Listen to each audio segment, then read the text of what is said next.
नमस्कार, मी मिलिंद बल्लाळ. ठाणे वैभवमध्ये आपलं स्वागत. आपण आजचा विषय घेतला आहे तो महाराष्ट्र नवनिर्माण सेनेचे अध्यक्ष राज ठाकरे यांनी गुढीपाडव्यानिमित्त शिवाजी पार्क येथे केलेलं भाषण. अ, नेहमीप्रमाणेच श्री राज ठाकरे यांचं भाषण अ, वेगवेगळ्या मुद्द्याने निश्चितच नटलेलं होतं. गर्दी पण चांगली जमलेली होती. प्रश्न फक्त असाच नेहमी पडतो आणि तो यावेळेलाही अनेकांना पडला असेल, की इतकी गर्दी जमवणारा हा नेता परंतु त्याच्या पक्षाला मिळणारं निवडणुकीतलं यश ह्याच्यात एवढी तफावत का? अर्थात या प्रश्नाचं उत्तर जे आहे, हे सर्वसामान्यांपेक्षा मनसेच्या नेत्यांनीच द्यायला पाहिजे. अर्थात त्यासाठी त्यांना थोडंसं आत्मपरीक्षणही करावं लागेल. परंतु श्री राज ठाकरे यांनी जे भाषण केलं, ते निश्चितच विचार करायला लावणारं आहे. नेहमीप्रमाणेच ते सर्वसामान्यांची मनात जे काही विचार आहेत, त्यांनाच व्यक्त करण्याची त्यांनी एक संधी या निमित्ताने घेतलेली आहे. राज ठाकरे यांनी अनेक गोष्टींवर आपल्या प्रतिक्रिया व्यक्त केल्या. त्या राजकीय स्वरूपाच्या होत्या. परंतु सर्वात महत्त्वाचं मला असं वाटतं, की आणि ज्याच्याबद्दल ठाणे वैभवने विशेष संपादकीय लिहून त्याचा नोंद घेतलेली आहे, त्याचा उल्लेख केलेला आहे. ती म्हणजे त्यांनी जे एक नवीन संकेतस्थळ निर्माण केलेलं आहे, महाराष्ट्र नेक्स्ट. तर तो एक निश्चितच अभिनव असा एक ती कल्पना आहे.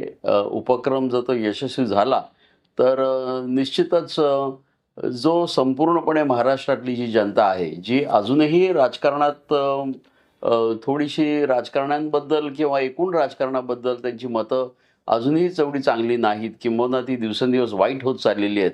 अशा वेळेला एक कुठच्यातरी पद्धतीचा एक पॉझिटिव्ह विचार मांडला जाणं, तर त्याला निश्चितच जनता स्वीकारते.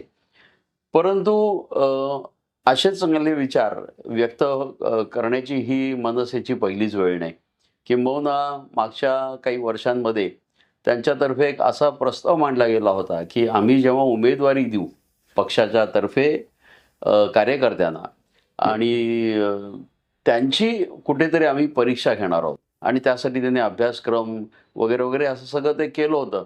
त्यामुळे खरोखरच लोकांना असं वाटलं होतं, की ह्याच्यापुढे आपल्याला एक चांगल्या पद्धतीचे उमेदवार मनसेतर्फे मिळतील आणि त्यांना आपण मतदान करू आणि शेवटी लोकप्रतिनिधी म्हणून त्यांचं जे काम आहे, त्या संस्थांमध्ये, मग ते महापालिका असेल, विधानसभा असेल आणि अन्य कुठे असेल, तर तिथे त्या पद्धतीचं काम होईल, अशा पद्धतीची एक विश्वास जनतेच्या मनात होता.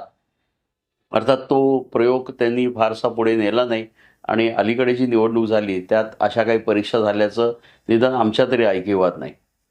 या सगळ्या पार्श्वभूमीवर पुन्हा महाराष्ट्र नेक्स्ट हा विषय राज ठाकरे यांनी घेतला आणि त्याच्यात त्यांनी खरोखरच एक चांगल्या पद्धतीने पुन्हा एक आवाहन केलेलं आहे, की जे सत्तेचे सत्तारूढ पक्षाचे लोक आहेत, ते लोकांच्या दैनंदिन प्रश्नाकडे पाहिजे त्या प्रमाणात लक्ष देत नाहीत, किंबहुना त्यांचा अपेक्षाभंग होत आहे.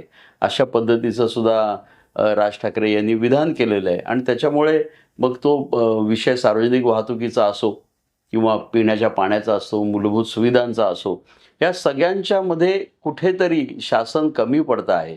अशा पद्धतीचं एक निरीक्षण आणि टीका राज ठाकरे यांनी या जाहीर सभेत त्यांनी केली. आता त्यांनी अजून एक असं आवाहन केलेलं आहे आणि ते खास करून तरुणांना आहे. म्हणजे तरुणांशी त्यांचं जे काही कनेक्ट आहे, ते त्यांनी अजूनही ते कायम ठेवलेलं आहे. किंबहुना राजकारणाबद्दल सर्वात जास्ती जर आता चीड कोणाच्या मनात असेल, तर ती तरुणांमध्ये आहे.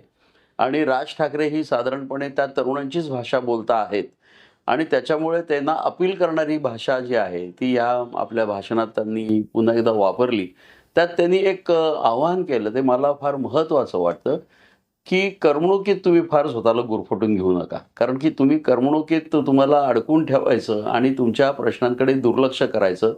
तुम्हाला जाब विचारण्याची जी एक संधी मिळते, ती संधीसुद्धा द्यायची नाही. कारण की तुम्ही अन्य सगळ्या या क्रिकेटमध्ये असेल किंवा अन्य कुठच्या करमणुकीच्या माध्यमांमध्ये तुम्हाला गुंतवून ठेवणं, हा एक प्रकारचा सत्तारूढ पक्षाचा डाव असेल, असतोच असं त्यांनी म्हटलं आणि त्यामुळे या करमणुकीच्यापासून तुम्ही थोडे दूर राहा आणि आपल्या ज्या खऱ्या गरजा आहेत, आपले ज्या खऱ्या व्यथा आहेत, तक्रारी आहेत, त्या कशा सोडवल्या जातील, सोडून कशा घ्यायच्या शासनाकडनं, ह्याच्याकडे तुम्ही लक्ष द्या, अशा पद्धतीने आवाहन केलेलं आहे. आता राज ठाकरे यांनी अशा पद्धतीचं आवाहन करण्याची ही पहिली वेळ नव्हे. त्यांनी अशा पद्धतीचं आवाहन पूर्वी पण केलेलं आहे.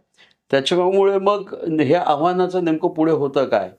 म्हणजे राज ठाकरे यांच्या सभांना होणारी गर्दी आणि त्यांनी केलेलं आव्हान त्याचं कुठेतरी एक रूपांतर आपल्याला झालेलं दिसलं पाहिजे.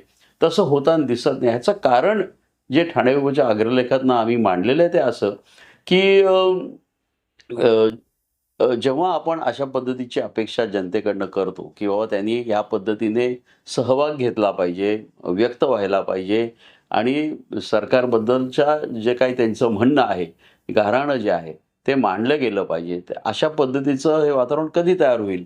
जेव्हा महाराष्ट्र नवनिर्माण सेना त्या संदर्भात काही ठोस कार्यक्रम घेऊन आपल्या कार्यकर्त्यांना सांगेल, की तुम्ही पहिल्यांदा हा दिलासा द्या.